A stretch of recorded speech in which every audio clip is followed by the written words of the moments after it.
अस्सलाम वालेकुम।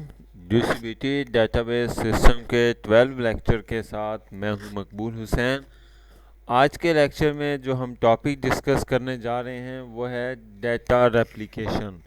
Data replication क्या होता है और इसकी टाइप्स कौन कौन सी हैं, तो उसके बारे में आज इंशाल्लाह हम डिटेल से डिस्कस करेंगे। सबसे पहले देखते हैं जी डेटा रेप्लिकेशन होता क्या है। तो ये चलते हैं डेफिनेशन की तरफ। Data replication is the process in which the data is copied at multiple location.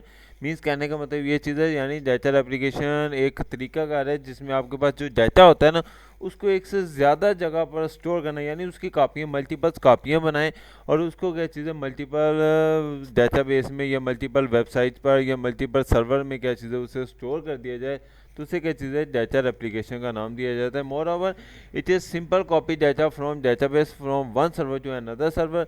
यानी क्या चीज़ें एक सर्वर से दूसरे सर्वर में क्या चीज़ें हम आसानी के साथ वो क्या चीज़ें कॉपी डाटा जो है ना वो कॉपी कर सकते हैं विदाउट एनी इनकन्सिस्टेंसी। तो आगे the result in distributed database in which user can access data relevant to their task without interfering of the work. यानी जब एक से ज़्यादा वेबसाइटों पर अगर आपका डाटा पड़ा होगा तो फिर क्या चीज़ें एक मुख्तलिफ एरिया में, मुख्तलिफ शहरों में या मुख्तलिफ कंट्रीज़ में जो यूज़र है उस डाटाबेस को एक्सेस कर रहे होंगे, तो वो क्या चीज़ें वो लाजमी नहीं है कि एक दूसरे को इंटरफियर किए कि बगैर ही क्या चीज़ें वो डाटा को एक्सेस कर सकते हैं।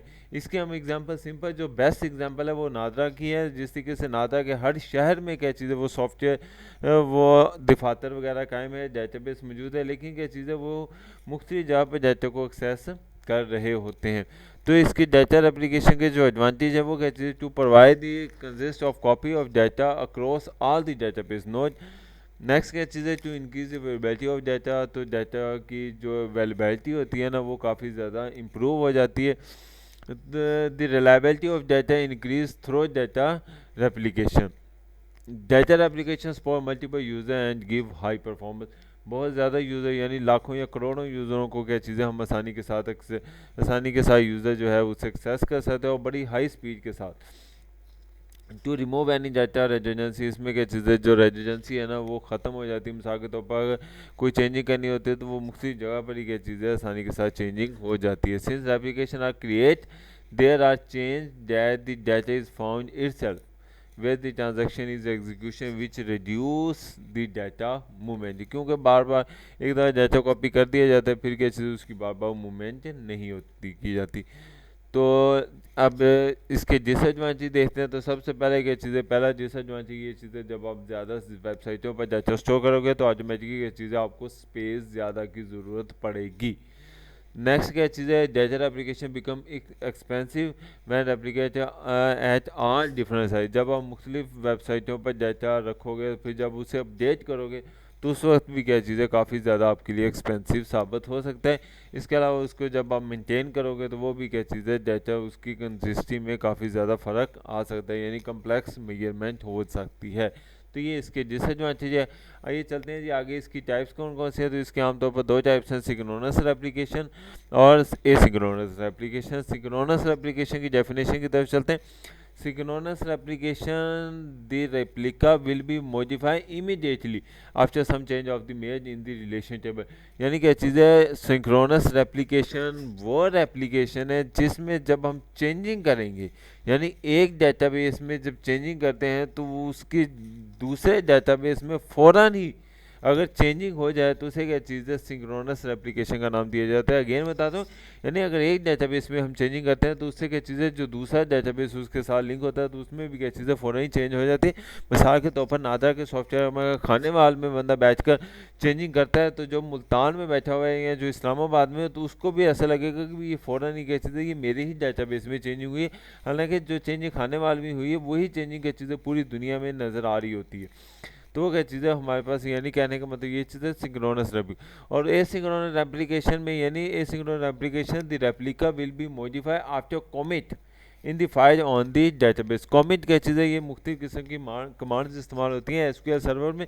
तो उसमें क्या चीज़ है, जब तक कॉमेंट के ज़रिए क्या चीज़ है हम जो सर्वर है वो जब तक परमिशन नहीं देता उस वक्त तक क्या चीज़ है वो डाटा जो है ना वो कॉपी नहीं होता या क्या चीज़ है उसमें मॉडिफाई नहीं हो जाता।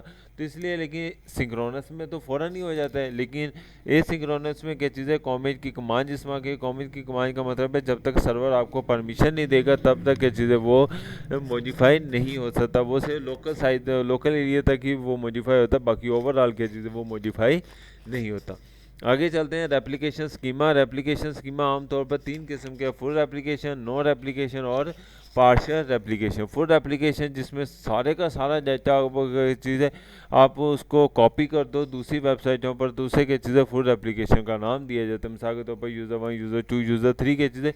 अब ये देखो यहाँ पर क्या चीज़ें जो डाटा ओरिजिनल डाटा पड़ा हुआ है वो दूसरी जगह पर भी पड़ा हुआ है, ठीक है, तो वो क्या चीज़ें उसे फुल रेप्लिकेशन का नाम दिया जाता है। इसकी एडवांटेज क्या चीज़ें, high availability of data as database availability almost every location, क्योंकि उसकी स्पीड बड़ी तेज़ होती है।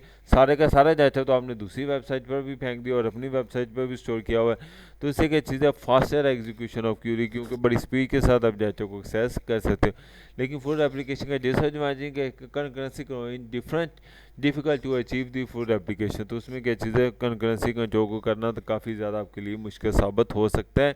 इसके अलावा क्या चीज़ें जब आप उसकी अपडेशन करोगे तो वो भी काफ़ी ज़्यादा स्लो हो जाएगी, क्योंकि दोनों जो डेटाबेस है उस पर क्या चीज़ें आपको चेंजिंग करनी पड़ती है। इसके अलावा नोड एप्लीकेशन जिसमें किसी किस्म की कोई एप्लीकेशन एक ही वेबसाइट पर सारे का सारा डाटा पड़ा होता है, उसे क्या चीज़ें नोड एप्लीकेशन का नाम दिया जाता है, जिसमें जिस आपके सामने एग्जांपल में डायग्राम में दिखाया गया। तो इसके एडवांटेज क्या चीज़ है, यानी उसकी करेंसी जो है वो मिनिमाइज़ होती है, कम होती है, आसानी के साथ हो सकती है, इसको रिकवर करना भी क्या चीज़ है काफ़ी ज़्यादा आसान होता है। लेकिन डिसएडवांटेज यही है कि यानी पुअर अवेलेबिलिटी ऑफ डाटा, जब बहुत ज़्यादा यूज़र एक्सेस करेंगे तो उसकी क्या चीज़ अवेलेबिलिटी की चीज़ें वो काफ़ी ज़्यादा स्लो हो जाती है। Slow down the query execution process, जब मल्टीपल क्लाइंट आते टाइम उसको एक्सेस करेंगे, क्योंकि एक ही वेबसाइट पर है सारा डाटा उसी पर पड़ा है, तो उससे क्या चीज़ है उसकी स्पीड स्लो हो जाती है। इसके अलावा तीसरा जो लास्ट है वो पार्शियल एप्लीकेशन है। Partial application means only some fragmentation are replicated from the database, यानी कुछ जो डाटा है ना वो हम क्या चीज़ें एक वेबसाइट पर फेंक देते हैं और कुछ डाटा जो है ना दूसरी वेबसाइट पर रख देते हैं। तो ये इसकी डायग्राम है। तो इसका एडवांटेज क्या चीज़ है, यानी number of replicated created the fragmentation depend upon the importance of, यानी जो डाटा है ज़्यादा इंपॉर्टेंट है वो एक वेबसाइट है और जो नॉन इम्पोर्टेंट डाटा है वो दूसरी वेबसाइट पर हम रख देते हैं। उम्मीद है आज का लेक्चर आपको समझ आया होगा। अगर किसी टॉपिक की समझ ना आई तो हम उससे डिस्कस कर सकते हैं। अपना ख्याल रखिएगा। अल्लाह हाफिज़।